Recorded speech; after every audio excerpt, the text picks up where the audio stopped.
आप देखिए कि 1947 के बाद जो महदूद मुआशी बेसिक्स थी, जो बुनियाद थी, वो चली ही एक्सपोर्ट से, वो तरसीलात से चली, ज़राअत से चली, सनत से चली, ठीक है।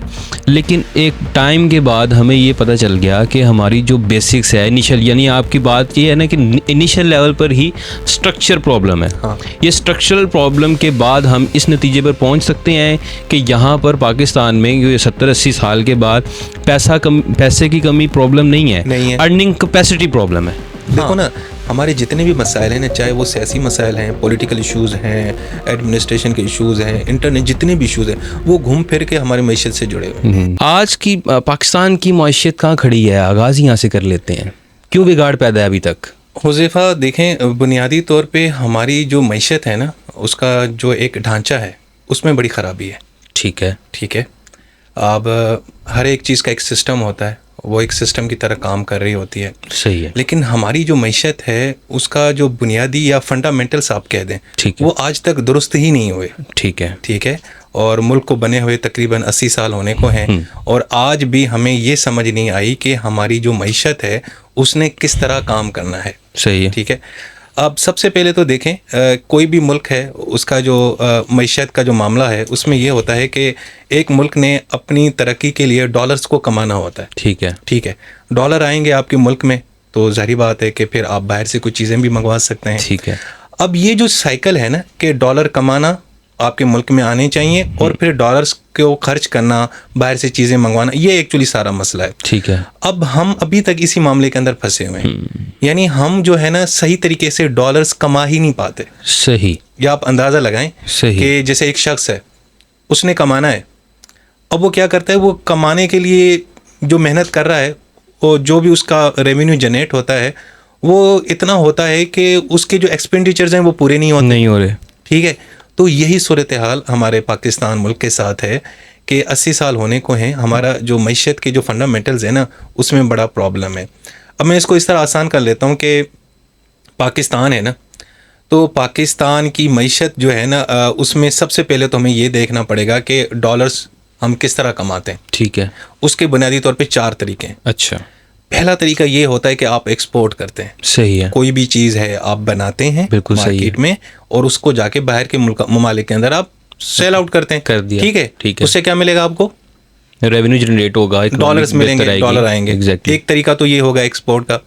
दूसरा तरीका ये होता है कि आपके मुल्क में इन्वेस्टमेंट आए, कोई बाहर से इन्वेस्टर आएगा, यहाँ पे इंडस्ट्री लगाएगा, तो साथ में अपने साथ रेवेन्यू भी लेके आएगा। ठीक है। डॉलर्स भी लेके आएगा, यहाँ पे जॉब्स वगैरह क्रिएट होंगी। दूसरा ये तरीका होता है डॉलर कमाने का। तीसरा तरीका ये होता है कि आप क्या करते हैं कि जैसे हमारे यहाँ खास तौर पे रेमिटेंस आती हैं बाहर से, जिसको हम बोलते हैं तरसीलात ज़र। Exactly. कि हमारे ये जो अपने पाकिस्तानी दोस्त मिडिल ईस्ट के अंदर हैं, यूरोप के अंदर हैं, जो मजदूर तबकात हैं, ये लोग क्या करते हैं अपनी फैमिलीज़ के लिए डॉलर्स वगैरह भेजते हैं, तो उस तरीके से भी मुल्क में डॉलर आते हैं। और चौथा तरीका है कर्ज लेना। सही। आप कर्ज लेते हैं, लोन लेते हैं, उधार लेते हैं। ठीक है। तो बुनियादी तौर पे पाकिस्तान में ये 4 तरीके हैं डॉलर्स कमाने के। लेकिन प्रॉब्लम ये है कि इन 4 तरीकों में जो सबसे अहम तरीका है और जो पायदार है, जिससे आप ज़्यादा तरक्की कर सकते हैं, वो है एक्सपोर्ट। ठीक है। जो हम उसमें पीछे हैं। सही है। हम कर्ज ज़्यादा लेते हैं। ठीक है। कर्ज लेके अपनी ज़रूरियात पूरी कर रहे होते हैं, कर्ज लेके कर्ज वापस कर रहे होते हैं, यानी वो जो डॉलर्स हैं वो तो किसी काम के नहीं हुए। इसके अलावा जो तरसीलात ज़र में आते हैं, जो मजदूर तबका बेचता है, वो भी किसी हद तक हमें सपोर्ट करता है, लेकिन वो रिलायबल नहीं है। क्योंकि मिसाल अगर बाहर कोई हालात ख़राब हो जाते हैं, अच्छा, वहाँ से तरसीलात ज़र नहीं आती, तो आप कब तक डिपेंड करेंगे?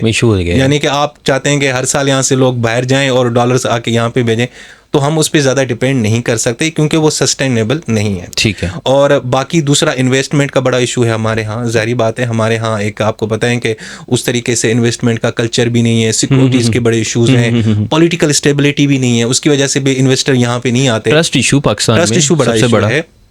और इवन के बाहर के इंडस्ट्रीज़ को इस तरीके से हम यहाँ पे वेलकम भी नहीं कर रहे होते, और हमारा सिस्टम इतना थोड़ा पेचीदा बन चुका है कि उनके लिए भी बड़ा प्रॉब्लम होता है।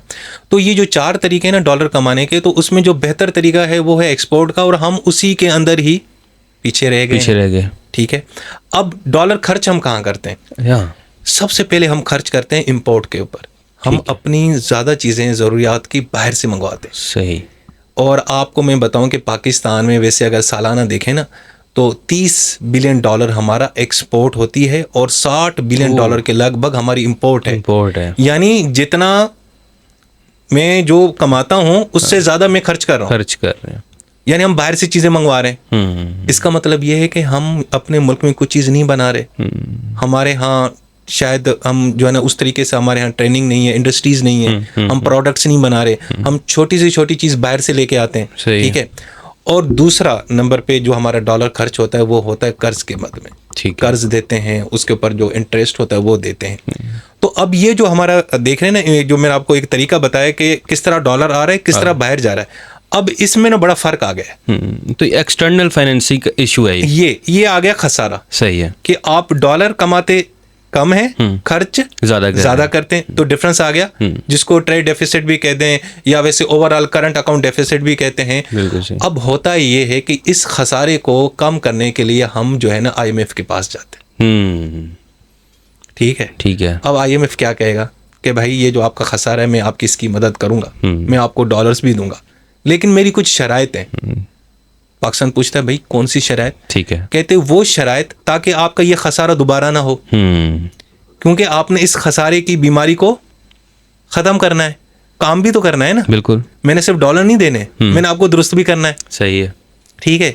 अब होता ये है कि IMF के कहने पे हम फिर क्या करते हैं, उनकी शराइत मानते हैं। IMF क्या कहता है? खर्चे कम करो। सही है। ठीक है। लोगों के ऊपर टैक्स लगाओ, बिजली पे टैक्स लगाओ, जो खसारे में इदारे हैं उनको जो है ना या तो प्राइवेट कर दें या उसको मुनाफे में ले आए।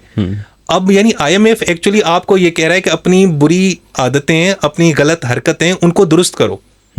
जैसे सब्सिडी वैसे हुकूमत देती है, वो एक पॉजिटिव चीज़ होती है कि चलो यार आवाम का आप बोझ जो है ना वो शेयर करते हैं।